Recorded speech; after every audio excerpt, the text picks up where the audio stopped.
Oh là là, c'est impressionnant. Alors, merci beaucoup de l'accueil, merci des applaudissements. Alors, j'ai quelques notes pour oublier personne et ensuite, je vais laisser les notes de côté. Alors, j'aimerais d'abord remercier messieurs les présidents et vice-présidents du CNGE, professeur Vincent Renard et Olivier Saint-Lary, pour cette belle invitation à intervenir à titre de grand témoin dans votre magnifique congrès 2019. J'en suis vraiment, franchement et sincèrement honorée. Je voudrais également remercier les présidents du comité organisateur, les présidentes et les présidents. Alors, Mesdames Rosalie Rousseau, que je connais depuis bien longtemps et qui me touche beaucoup, Pauline Jean Mauguin, que je ne connaissais pas avant aujourd'hui, et Monsieur Michel Cunin. Et évidemment, l'ensemble des membres du bureau du CNGE et l'ensemble des personnes qui ont contribué au succès phénoménal de nos derniers 3 jours passés ensemble. Alors, d'entrée de jeu, moi, je ne suis pas dans ma zone de confort parce que j'aime bien avoir le temps de préparer mes présentations. Et là, on me demande un peu à chaud comme ça mes impressions. Alors, soyez indulgents. Je vais y aller très simplement et de façon personnelle pour vous dire ce que j'ai retenu et ce qu'évoquent les discussions qu'on a eues au cours des 3 dernières journées, que j'ai osé appeler peut-être un triathlon, en ce sens que c'était la CNGE, mais sous ses aspects de soins, de pédagogie et de recherche. Et puis, c'était plus qu'un marathon. Alors, merci beaucoup de me donner cette occasion-là. Puis, il y a peut-être une personne que je suis en train d'oublier, puis c'est professeur Jean-Pierre Lebeau, qui, le premier, m'a parlé de cette possibilité-là. Alors, je ne sais pas où tu es dans la salle, Jean-Pierre, mais vraiment, merci beaucoup. Alors, évidemment, je viens, comme on l'a dit, d'outre-Atlantique. Alors, j'ai pensé commencer par un petit quiz. J'aime beaucoup faire participer les gens. Alors, il n'y a pas trop de mauvaises réponses. Je pense que c'est assez simple. Alors, vous avez une carte du Canada et les provinces sont numérotées. Alors, quel est le chiffre chanceux pour la province d'où France et moi venons? Bon, alors vous connaissez très bien, donc c'est bon. Alors, voici le Canada. Alors, j'ai pris 3 lentilles pour essayer d'analyser l'expérience que j'avais eue ces 3 derniers jours. Alors, vous connaissez les travaux, probablement plusieurs d'entre vous connaissez les travaux que mon collègue et mon conjoint Claude Richard et moi faisons en termes de communication, mais je voulais quand même vous dire d'où je venais un peu pour expliquer probablement les choix sur lesquels je vais passer un petit peu plus de temps dans les 10 minutes qui me restent. Donc, je suis clinicienne et j'ai travaillé depuis plus de 30 ans dans une structure pluriprofessionnelle, comme vous les appelez. Alors, plus récemment en GMF universitaire, en groupe de médecine de famille. J'ai fait le suivi de patients qui ont vieilli avec moi. Et j'ai eu le bonheur d'assurer leurs soins pendant une 30aine d'années. Je suis aussi comme enseignante, très impliquée en pédagogie, que ce soit en formation initiale, en résidence, ce qui est votre internat, en formation continue, et même plus récemment auprès de médecins en difficulté qui me sont référés par le Collège des médecins du Québec, en particulier pour les problèmes de communication et de professionnalisme. Et puis finalement, comme chercheur autonome, plusieurs de mes travaux portent sur l'analyse de la communication entre professionnels de la santé et patients ou leurs proches. Mais j'ai aussi un intérêt pour l'utilisation des dossiers médicaux électroniques et la gestion des maladies chroniques. La communication dans le cadre de la gestion des maladies chroniques en soins de première ligne. Le grand carré, évidemment, vous avez reconnu que c'était les soins de première ligne. Donc, j'ai utilisé ces 3 lentilles-là pour essayer d'arriver à quelques observations. Alors, mon premier choc comme experte en communication, c'était de vous faire un petit clin d'œil sur ce nuage de mots que j'ai constitué avec une liste bien partielle de l'ensemble des acronymes que j'ai appris dans les derniers jours. Alors, j'ai été un peu surprise de voir à quel point notre vocabulaire pour expliquer notre organisation de soins, notre pédagogie et peut-être un peu moins la recherche, mais comme quoi c'est différent. Mais vous avez été très généreux pour m'expliquer le sens des multiples acronymes. Alors, je vais partir enrichie du point de vue de mon vocabulaire. Et je vais me rappeler qu'au moment où vous allez venir au Québec nous voir, que nous aussi, on a vraiment un grand nombre d'acronymes et puis on fera un effort pour vous faciliter la compréhension. Fait que très rapidement, commentaires généraux au comité organisateur, vraiment, version 3.0. J'ai pas voulu mettre organisation 3.0 parce que là, je me suis dit, bon, bien, les gens vont peut-être penser que c'est sur 10 ou pire, sur 100. Mais c'est vraiment 3.0, c'est, comme vous dites, nickel, que ce soit au niveau de la fluidité, que la clarté du programme, les choix, l'accueil de l'armée de bénévoles qui nous a soutenus tout au long. Vraiment, bravo. C'est...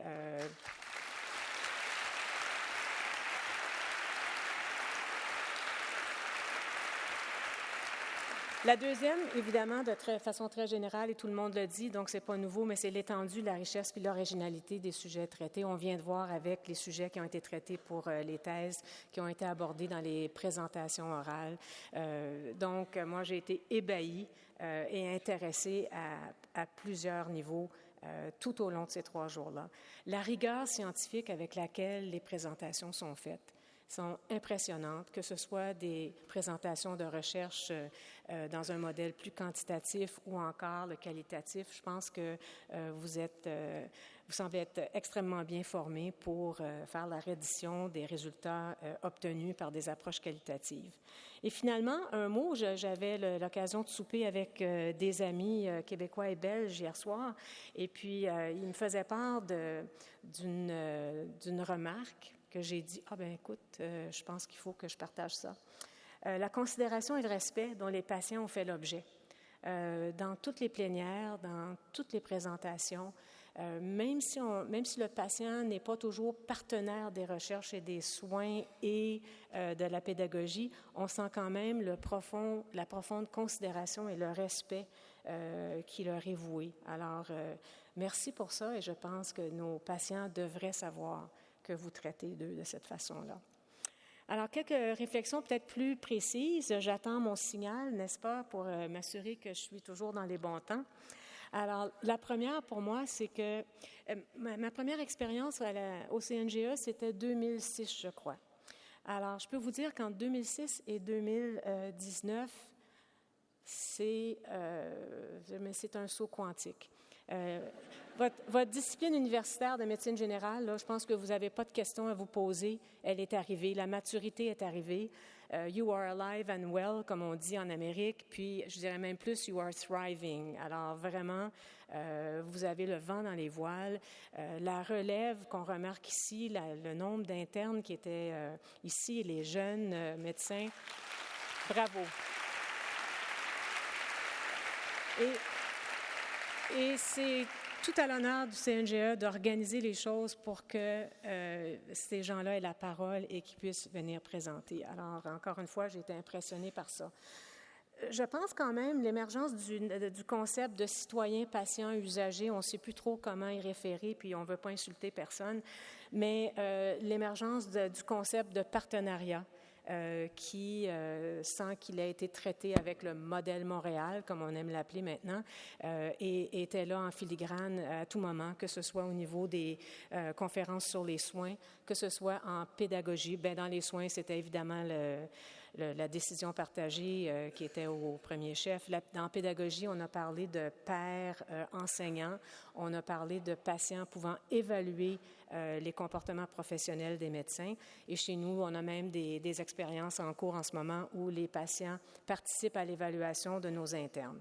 En recherche, on l'a senti un peu moins, mais je pense que ça ne va pas tarder.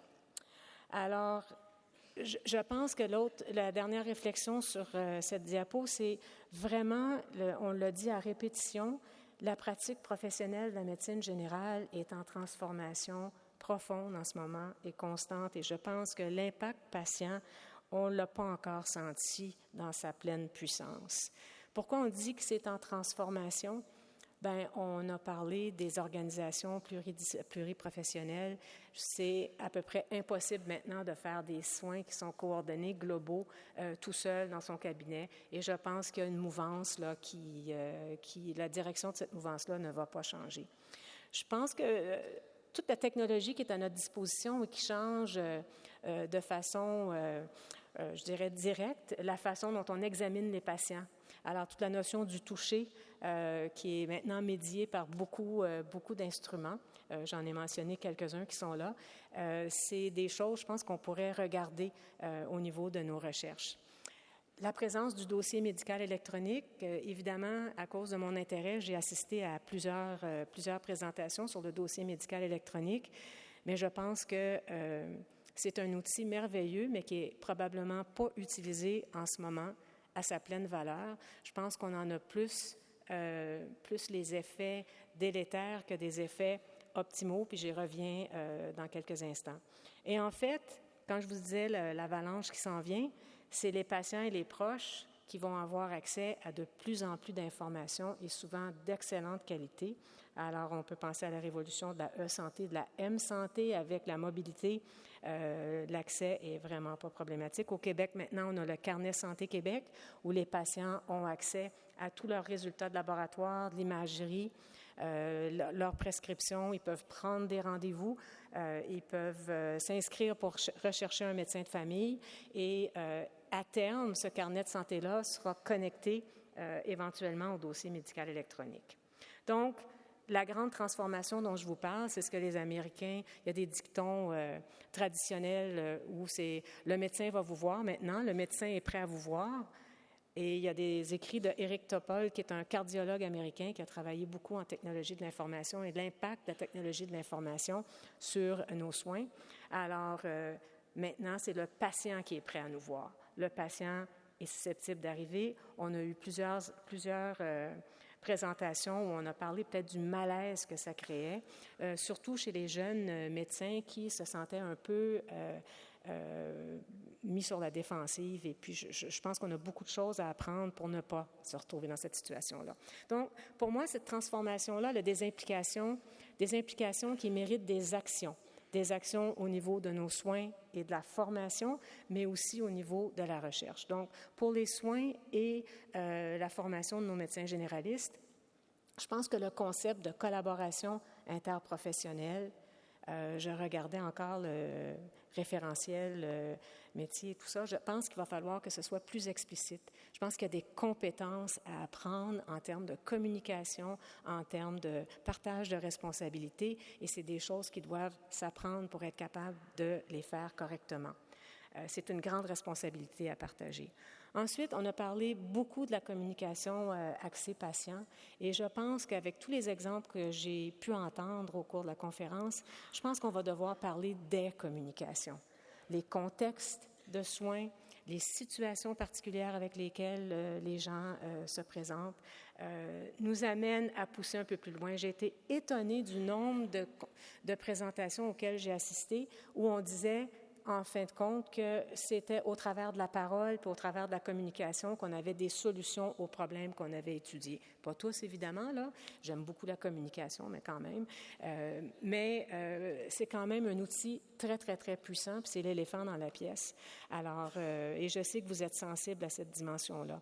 Et le troisième acteur dans la pièce qu'il ne faut jamais oublier, c'est notre dossier médical électronique, qui nous demande une charge cognitive incroyable et qui est souvent incompatible avec le geste d'attention qui est nécessaire pour entendre la voix des patients. Il y a même des chercheurs qui ont parlé d'une conversation tactile qui est parallèle à la conversation orale. Dernier point, je pense encore là que nos outils, on a un outil et en termes d'éducation à la santé, je pense qu'on sous-utilise l'instrument qui est à notre disposition et je vous encourage à vous intéresser à cette problématique-là sur comment est-ce qu'on pourrait avoir recours aux technologies de l'information, entre autres notre dossier médical électronique, pour outiller nos patients et les diriger vers des sources d'information qui sont fiables. Qu'est-ce que ça a comme implication au niveau de la recherche? Bien, entre autres, je pense que maintenant qu'on a un dossier médical électronique, ça nous ouvre des portes incroyables. On était prisonnier d'un dossier papier. Au Québec, vous avez de l'avance par rapport à nous, ici en France, mais chez nous, ça fait peut-être 5 ans que la plupart des médecins ont maintenant un dossier médical informatique. Puis malheureusement, il est encore utilisé la plupart du temps juste pour documenter.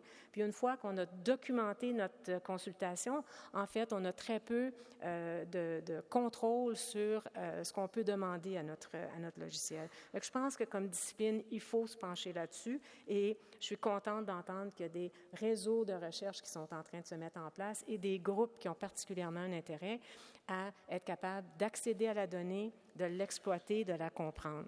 Mais il y a deux aspects à ça. J'ai entendu beaucoup l'exploitation pour des fins de recherche, ce qui est extraordinaire, ce qui est très bien, mais je pense aussi que l'accès pour l'amélioration continue de la qualité, d'avoir un retour sur nos pratiques, et de pouvoir faire des essais-erreurs sur des innovations pour tenter de pallier à des difficultés qu'on aurait pu identifier.